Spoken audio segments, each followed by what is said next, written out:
Climate pollution from burning coal that Australia exports is double Australia's domestic emissions from every other source combined. It's staggering.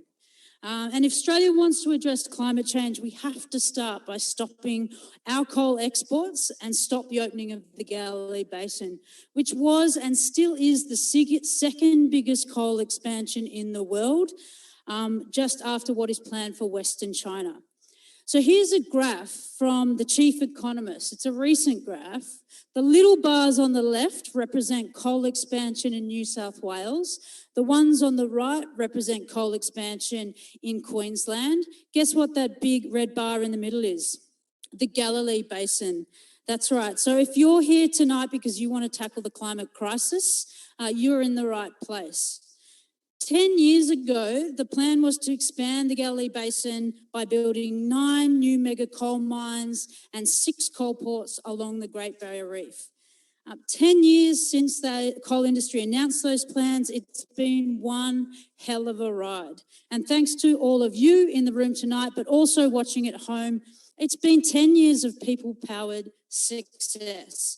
Every single one of those 6 coal ports has been defeated by people power, and plans for those 9 mega mines have ground to a halt because they're all watching and waiting what Adani does with their mine. If Adani mine goes ahead, they will build the infrastructure that opens up the Galilee Basin and makes way for the likes of this guy, Clive Palmer, to build his mine. He's waiting in the wings. But if we can stop Adani's mine, we can stop Clive and the rest of the billionaires and keep the Galilee Basin coal in the ground. The truth is we are already stopping Adani. Here is Adani's ever-shifting timeline of when they said they were going to start mining coal. I love it. I get to shout. Adani said they were going to be shipping coal by 2014. By now, Adani had planned to be exporting up to 60 million tonnes of coal every year, funded by big banks and Australian taxpayers. 7 years later, and Adani still hasn't dug a lump of coal. Yeah. And it's because of us. It was I love this. I just need a megaphone. It was around 4 years ago that we launched the Stop Adani movement. Actually, at an event like this, it was the Roadshow 1.0. And together, by acting day in and day out, wow, this is trippy. We have made, oh, look, there's Rocky. No, he's gone. Here's Rocky.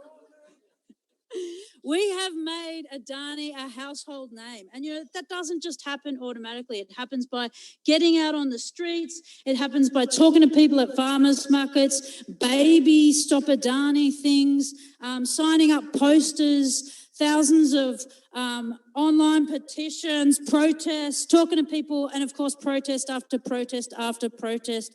We have been relentless. Our movement has also made Adani's brand so toxic, so controversial, so problematic that they had to rebrand themselves. And that is a massive testament to you. Much to our delight, Adani's brand rebrand failed spectacularly, and everyone, including the media, still calls them Adani. Of course, Adani can't build a coal mine by themselves. They need banks, they need engineering firms, insurance companies, and much more. And that's why our movement has chosen companies that Adani needs to work with and called on them to rule out any involvement. This has been a hugely successful strategy. So in April this year, we reached the milestone of 100 major companies having ruled out working on Adani's coal mine. And critically along the way, we have used Adani's coal mine as a test of real climate action, and we have pushed companies away from all coal. We've done this by using company policies against them.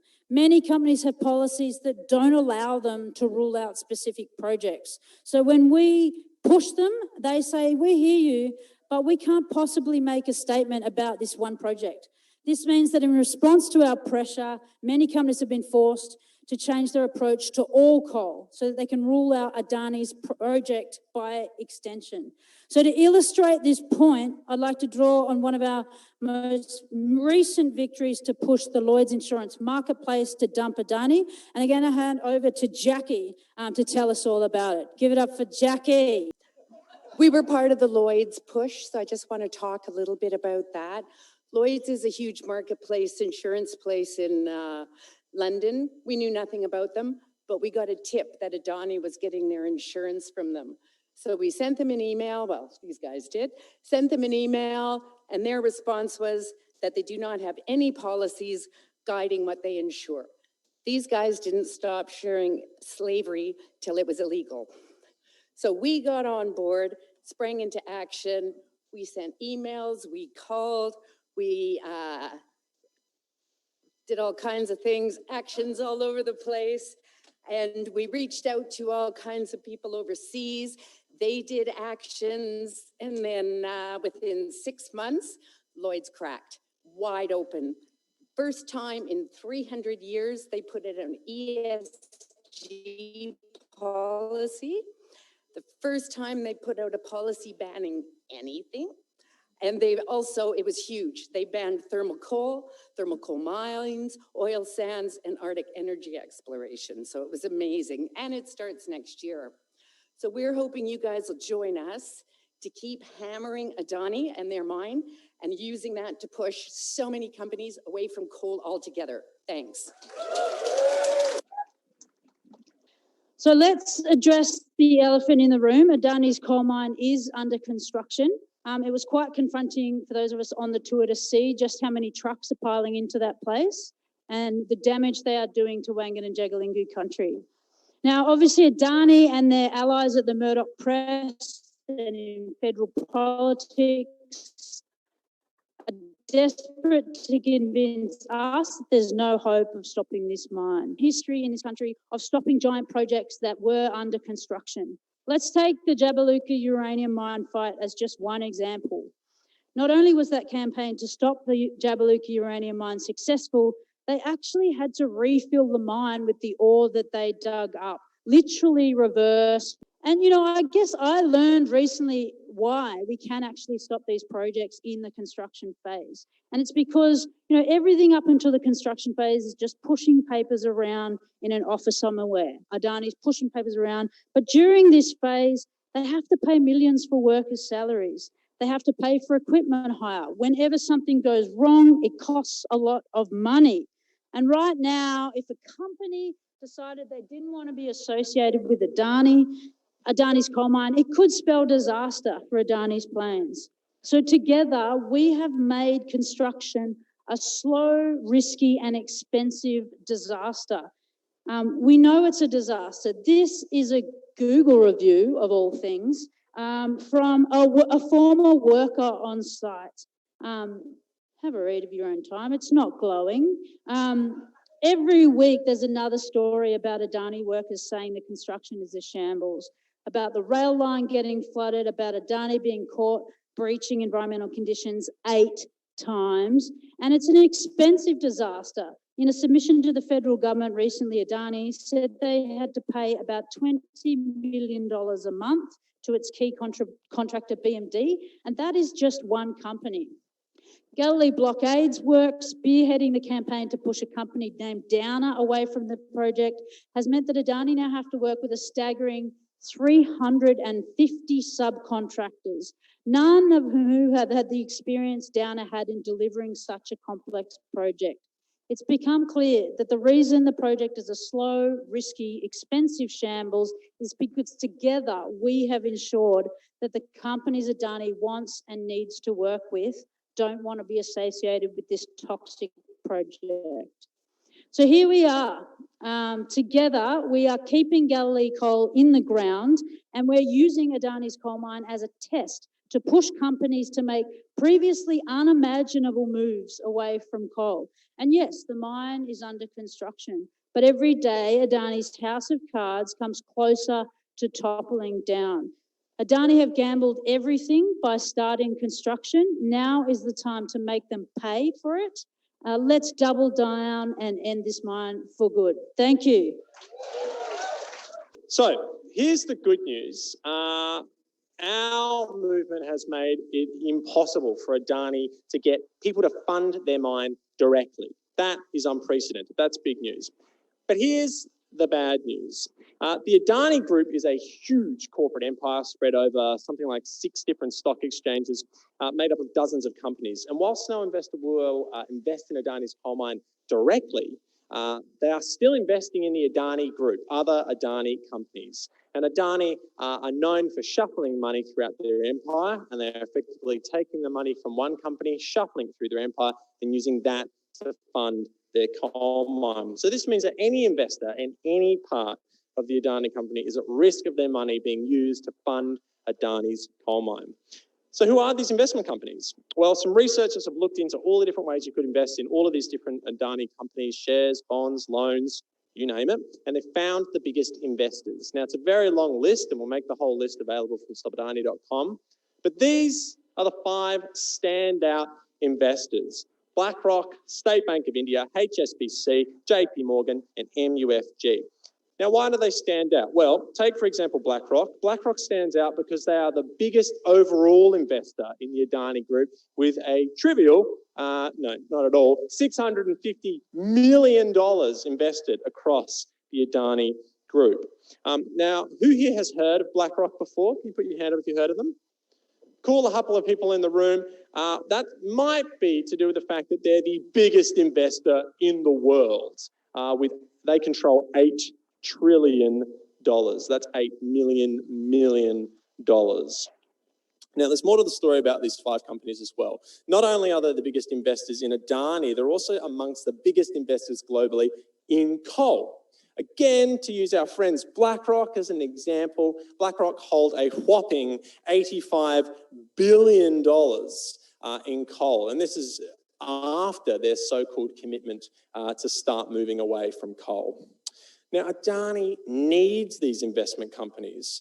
Right now, the Adani Group is trying to rapidly expand, and they're hoping to get more and more money from these investors to help fund this. Now, if investment companies like BlackRock, the biggest investment company in the world, were to walk away from Adani because they didn't want the risk of investing in Adani's coal mine, that could trigger a mass exit of investors moving away from Adani, pushing Adani to drop their coal mine. And this could be something of a blessing in disguise for us in our shared mission to move the world beyond coal. Because, as I mentioned, these investors are amongst the biggest investors in coal in the world, not just in Adani, which means we can use Adani's coal mine as a test once again to push these companies not only to pull their money out of Adani, but to pull their money out of all coal at the same time. And with a bit of luck, bring the entire coal industry tumbling down behind them. Sound like a plan? I think it sounds great. So what exactly do we want these companies to do? Let's talk demands. We've got 2 demands. Demand number 1, that investors use their power as investors in Adani to push Adani to stop working on Adani's coal mine. Demand number 2, if Adani refuses to do that, then those investors publicly commit to pull their money out of Adani. That sound good? Get a couple? Yep, great. So now here's the thing. This is not just a theoretical plan. We're pretty confident this plan can work because it's already working. Earlier this year, there was a short but intense campaign push on PIMCO by our friends at Market Forces and Galilee Blockade. Now, there could be some people in this room that are in this photo. Can you put your hands up? Can we get a round of applause for them, please? Because PIMCO, like BlackRock, are a huge player. PIMCO control $2 trillion. They're a massive player. And they have invested hundreds of millions of dollars into Adani companies. So our friends at Market Forces and Galilee Blockade, they got in touch with PIMCO and they made it clear that PIMCO must stop funding all Adani companies. Now, PIMCO knew about the relentless Stop Adani movement. They didn't want any trouble. PIMCO made an immediate commitment to stop funding Adani and to pull their money out of Adani as quickly as they could. Can I have a round of applause for that? That's a huge win. Now, of course, our campaigns won't always be that fast. That would be very pleasant. But if we can push a giant like PIMCO to move their money out of Adani, we can push any company to move their money out of Adani. Now, that's the strategy for how we stop the money. What does that actually mean on the ground? So we've mapped out a calendar of actions, recommended actions to constantly ramp up the pressure on these companies over the next 6 months. But let's talk about the plans for this month of June. This month we want to deliver a warning shot. This means we want to make it clear that there is a huge, relentless movement coming for these companies unless they do the right thing. Now, this might be all it takes to win. For companies smart, they'll see the movement coming for them. They'll decide to get out of our way quickly, just like PIMCO did. But more stubborn companies might think they can withstand the relentless pressure of the Stop Adani movement. And of course, that's when things get really fun. That's when we get to work cracking these companies, just like we've cracked 100 companies before them. But to begin with, let's talk about how we're going to deliver our warning shot in the month of June. We're proposing a kick-off that we call for a week of action on investors from Monday the 28th of June to Friday the 2nd of July. Now, in our experience of pushing, 100 companies in the past and the movement's experience of this, it's always been useful to start with a week of action to make sure all of our pressure packs the maximum punch, sends the message as far up the chain as we can possibly get it. And we've had a bit of an evaluation of some of the tactics that have really worked, and we reckon they can be grouped into these 3 different categories: office action, digital action, and brand blitz. Now, I'm going to talk through these 3 quickly now. An office action, as the name suggests, involves taking action at an office. Now, or it could be a branch if it's a bank like HSBC. Now, this can include doing a letter delivery, flyering staff daily, a big rally outside, or an action inside. Anything that involves an office. Now, the reason these are so effective is because they allow for direct engagement and at times disruption of companies' staff, their management, and any customers that might be coming to visit. Second tactic is a digital storm. This is anything... Oh, look who it is. It's Jackie. This is anything that involves getting in touch with the company over digital means. So this can be sending personal emails, getting in contact with the management on Twitter or LinkedIn, finding their office phone number or their personal phone number, as in their desk phone number, and ringing them, much, much more. Now, during the pandemic, we got really good at these, and they have been incredibly effective. In fact, last year we moved more companies away from the Adani coal mine than any year previous, and that was all through digital tactics. So these are effective because they jam up inboxes, their phone lines, their voicemail boxes, their Twitter feed, their LinkedIn messages, their Google calendars, and on and on and on. And you'll be proud to know that we've already collated the contact details of all the top managers of these 5 companies so we can get to work on them right away. Now, last but not least is brand blitz. Now, this involves besmirching the good brand of a company. Now, the reason this is effective is because companies spend literally hundreds of millions of dollars on building their brand. Big companies like BlackRock, they have entire teams dedicated to managing reputational risk. So it's our job to become that risk.